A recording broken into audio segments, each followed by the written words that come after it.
Okay. வணக்கங்கள். தாத்தா, நாம் செய்த பாவங்கள், நாம் செய்த தவறுகள், நாம் செய்த தப்புகள் எப்பொழுது மன்னிக்கப்படும் தாத்தா?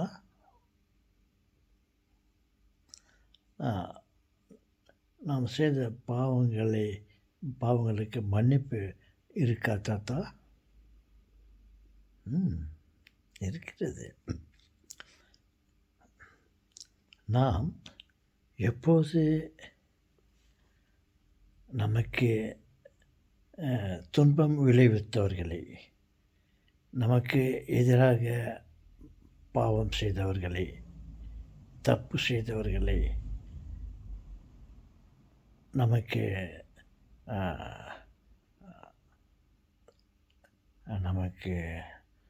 பிரச்சனையை ஏற்படுவர்களை நாம் எப்போது மன்னிக்கிறோமோ அப்பொழுது நமது பாவங்களும் தவறுகளும் தப்புகளும் மன்னிக்கப்படும். எப்போது நமக்கு விரோதமாக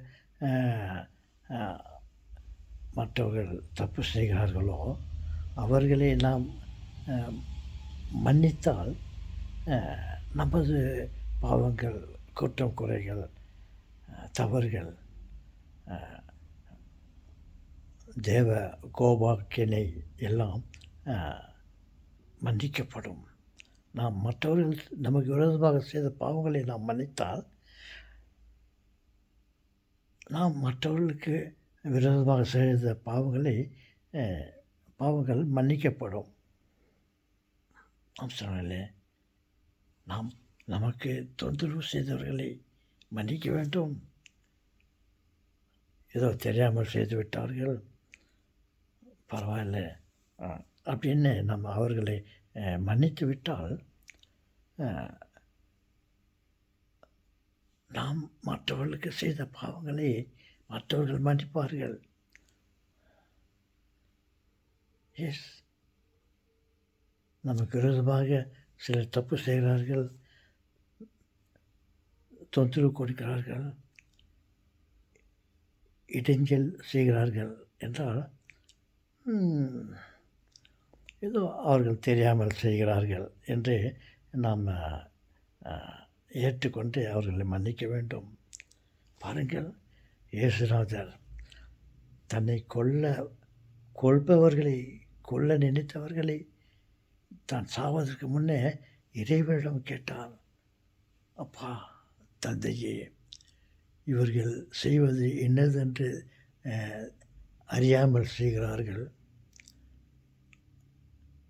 அவர்களை மன்னித்தருளும் என்று நமக்கு விரோதமாக தப்பு செய்தவர்களை நாம் எப்போ மன்னிக்க முன்வருகிறோமோ கண்டிப்பாக நமது குற்றங்கள் மற்றவர்களால் மன்னிக்கப்படும்.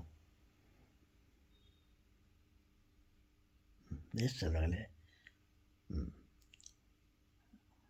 நமது முன்னோர்கள் எல்லாம் சொல்லியிருக்கிறார்கள், மன்னிப்போம், மறப்போம்,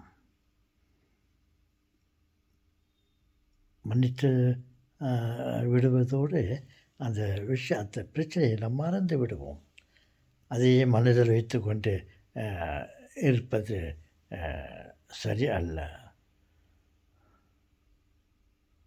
சொல்லுங்களே.